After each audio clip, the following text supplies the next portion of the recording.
Kia ora and welcome to this fresh New Zealand Warriors, the Warriors of Aotearoa recap after a decent victory over the St George Illawara Dragons. Not a great win for the Warriors, but it was a win all the same. And I am just going to run through some points, some observations from the victory. Starting with what type of victory was it? It was one of those win by any means victories that we have come to, let's say, appreciate. They've had a few wins like this all season, and these type of wins, they don't fill us with confidence that the Warriors are going to be a championship contender, but they also suggest that the Warriors are a gritty, tough, fighting team that are going to keep working hard even though senior players are making errors, even though they're missing a few tackles, and even though they're being penalised more than they were. So that type of victory does suggest to some, grit, some mana in the Warriors, and most importantly, it was a win at Mount Smart Stadium because they started the season with 3 wins at Mount Smart: Sea Eagles, Roosters, Broncos. Then they had 2 losses, Raiders and Panthers, 2 really good teams, and they had a win against the Tigers. Then they had losses versus the Titans and the Dolphins at Mount Smart Stadium. So before this game, the Warriors had won 1 of their last 4 games at Mount Smart. And that's not good. That's not good when you're losing in front of your home fans who are showing up during winter to support your team. Now they have 2 wins in their last 6 games at Mount Smart Stadium. And in the context of their season, it wasn't just trying to get a win after 3 losses. It was a very important game to show up and win in front of your home fans. Good win, got the job done. Here's 3 things I don't like about the Warriors game versus the Dragons. Starting with the surrender call, we've seen it a few times in recent weeks. Usually it's peaky, but it's also the outside back starting the set of 6. They always get a surrender call, which doesn't seem like a big deal, but it's just annoying because then straight away that play the ball is slow. I don't know if it's a referee thing and coming into the game knowing that the Warriors are going to surrender in tackles and they call it more, or if it's just that someone like Taintua Picky is being monstered. But I have noticed a lot more surrender calls for the Warriors, and it's something to watch out for early in their sets when they're working out of their territory, that they will be pegged with the surrender call, and that means a slow play the ball. And when you're in the set-for-set grind, that can be really impactful for how your set is going. And another thing, when you're in that set-for-set grind, and this is what was worrying, concerning in the first half when the Dragons were doing well in the set-for-set grind. They were beating the Warriors in the set-for-set grind. And something that the Warriors that I don't like from the Warriors when they're in that position is having 3 markers. Now you got your 2 markers, but then you've got someone, a third defender, laying down out of the play. So effectively you've got 2 markers and you've got someone left behind at the play the ball. It seems to happen a fair amount for the Warriors when they're losing the tackle, when they're losing that set-for-set grind, and instead of having that player in the defensive line, then that player's just laying down. And it even happens when the Warriors are winning the tackle, so they'll wrestle, they'll fold them up, and then instead of conceding a penalty because you're laying all in the ruck, they get out of the way. That's good, but you got 3 markers there, and that's not good. So you got your 2 markers, someone laying down, and you got someone out of the defensive line. Sometimes the Warriors can handle it, sometimes they can't, because there was one occasion in that set-for-set grind where they had three players at the ruck, and the Dragons just shifted straight away. And that, you can shift because you're missing that player in the defensive line. So watch out for that moving forward as well. And I just don't like the short dropouts. I think they can do better. They usually don't get the ball back on the short dropouts, but they keep doing it. And sometimes you just want them to go long, get the ball up to halfway, chase that ball, smash them, and you can still make the opposition stay outside your 30 in their first 3 tackles instead of doing a short dropout. They don't seem to have the right systems to win the ball back, and then you're just defending your try line straight away. So I think they can do better than that. Personally, I just prefer a bit more variety. Go long, go short, be unpredictable. But the Warriors just seem to go short a lot. I think they only had 1 short dropout against the Dragons, so it wasn't terrible. Yeah, 1 forced dropout, but it was short, and the Dragons got the ball back straight away. I was very happy for the 2 players who they were among the best as far as sealing the results. So Tane Tuapiki and Adam Pompey. Adam Pompey got 2 tries. He was pretty solid, and he's a cool dude. So it's good for him. I don't think anyone dislikes Adam Pompey. So anytime he's scoring tries, that is pretty good. Game-winning try, and Dragons came down that edge with the ball, so it wasn't awesome defensively, but they still restricted the Dragons to just 2 tries. And also Tane Tuapiki.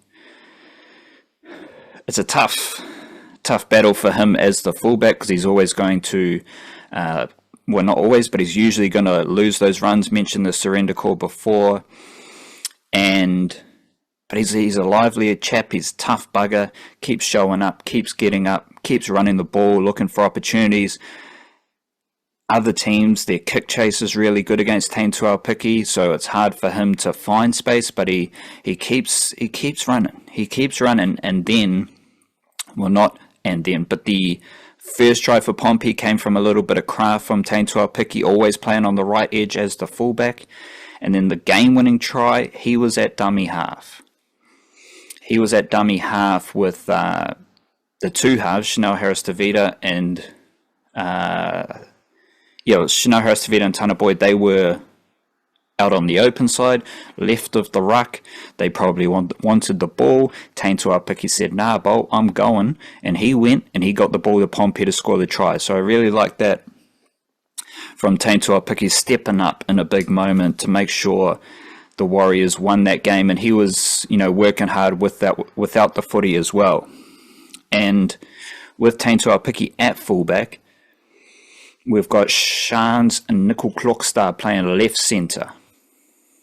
Nickel Clockstar was pretty good. I think he had just below 10 metres per run, 11 runs, 106 metres, and his defense is sneaky brutal. Like, that dude just smashes blokes on the left edge. Love that. He runs very hard on the left edge as well. So you've got the running of Nickel Clockstar and Tuivasa-Sheck.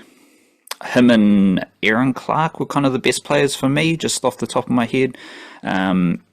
Also, shout out James Fisher-Harris. His running, he made a bunch of errors, but his running was very powerful as well. Marata Niukore as well played all 80 minutes for the first game this season, so huge effort from him.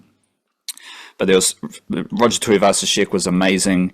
On that left edge was Shans Nickel Clockstar, and that left edge is pretty interesting because Nickel Clockstar loves to smash people. Chanel Harris-Tavita also loves to smash people. He loves to put on a shot. So you've got 2 dudes there, left centre, left half, who love to whack in defence, and that's just cool to see. I like it. So Shans Nickel Clockstar, I sees you with your brutal defence. Good stuff from you.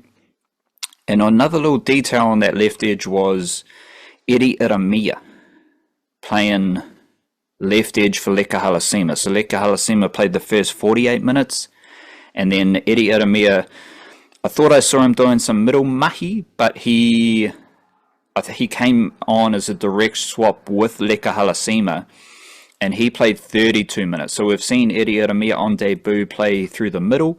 Now we've seen him give Halasima half a game on the left edge, and that is the Eddie Iramia package. He can play big minutes, he can play middle edge and even do a job at centre. Centre is probably his weakest position when you're going, he's a forward who can play centre.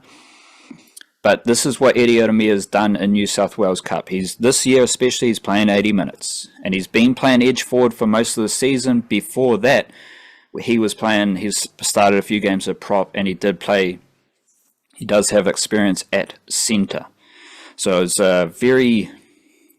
was a reminder, but also an introduction for other people who haven't been tracking Eddie Ieremia Toiava, that this dude is to me, he's a special talent in a different way to Halasima. In the same way all these young dudes are special, high-quality talents, for Eddie Ieremia Toiava, it is no fuss, all work. And he can do a very solid job in multiple positions. And let's see how many minutes he played on debut. 24 minutes against the Dolphins, then he had 32 minutes against the Dragons. So nice little increase for his workload. I still think Leka Halasima's best position is on the bench. So when the Dragons are battling fatigue, obviously they had a few injuries as well, which made it tougher for them. But like Halasima coming on against tired bodies would be awesome. No Kurt Capewell for this game. So then Eddie Ieremia, they went with Halasima to start the game. Eddie Ieremia covers him. Niakore plays 80 minutes on the right edge. I still think the best role for Halasima is to come on against tired bodies and just go crazy. But he's been pretty solid on the left edge and the right edge. Obviously, he's playing both edges. Another fantastic wrinkle for the Warriors youngsters is that how many positions they can play. But it was good involvement for the youngsters in general. Halasima 48 minutes and Vaimonga 41 minutes. Tanistao Smith 33 minutes. Remember, all these dudes, all those young forwards are like 21, 20 years old. And they've been really solid for the Warriors. Just going back to the runners. Everyone was very powerful running the ball. They were always busy. Who had 10 meters per run? Fisher Harris, 10 meters per run. Niakore, 10 meters per run. Aaron Clark, over 10 meters per run. And Tana Boyd, the one and only, he had 10 meters per run as well. Less runs and less run meters than Chanel Harris-Tavita, but Tana Boyd, he was okay. He was pretty good. I enjoy what Tana Boyd does, but he needed to have a strong game just to ease the concerns around his mahi, and he had less kick meters than usual. So in his first 4 games of the season, 400 plus kick meters. This game, 279. He also had 84 run meters, which is his second game of the season over 80 meters. But he was averaging 10 meters per run, so he was busy running the footy. And the thing with Tana Boyd is he's got the shimmy, a couple little steps to engage the defenders right in front of him. But I haven't seen him just run directly as he did against the Dragons, so that was useful. Couple tackle breaks even, offload even, so he did well. But the balance of the halves was there again. So they had 10... Harris-Tavita had 10 runs. Tana Boyd had 8 runs. Let's go touches. 59 and 59. Great balance there, obviously. And Harris-Tavita 6 kicks. Tana Boyd 9 kicks. This is a return to the balanced mahi that we saw between Metcalf and Harris-Tavita. Now we've got it with Boyd and Harris-Tavita, and even some direct running from Tana Boyd. So I like that as well. Tana Boyd, a few missed tackles, but he was dealing with Luciano Leilua on that edge. And, I mean, Kurt Capewell loves a missed tackle. Egan had 5. Niakore had 5. So Adam Pompey had 5. So dudes were missing tackles, but again, they restricted the Dragons to just 2 tries. They got the dub. Not perfect, but very gritty performance from the Warriors and a return to winning ways. So shout out to them. Big ups to you as well. Kia kaha. Boom boom. Shakalaka.